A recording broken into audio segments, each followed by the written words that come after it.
Kad tu plāno iegādāties jaunu auto, ko tu meklē? Jauda, komforts, tehniskie risinājumi, trendi, brendi, vizītkarte.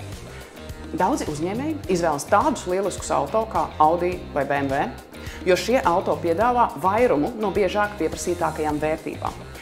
Un tad tu sēdi savā jaunajā auto, lēpni brauc, jūties forši, bet autosalonā ir vēl vismaz 50 interesantas podziņas, kuras dara fantastiskas lietas, piedāvā tehnoloģiskos brīnumus.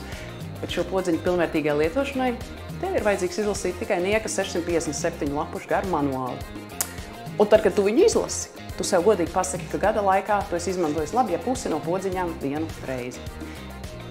Šo podziņu izstrādēja vācu inženieri, izmantoja visu savu smadzeņu, IT un alus krājumus birojā, nopelnīja krietni žūksni naudas un jutās lepni par savu darbu. Tev kā klientam par to nācās samaksāt un nav iespējas atteikties no lielāko daļu šīs podziņas. Tu labprāt gribētu iegūt auto, labās īpašības, nepārmaksājot par neizmantoto.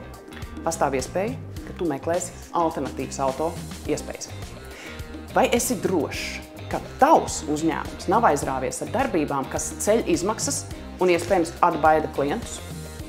Tas ir stratēģisks jautājums.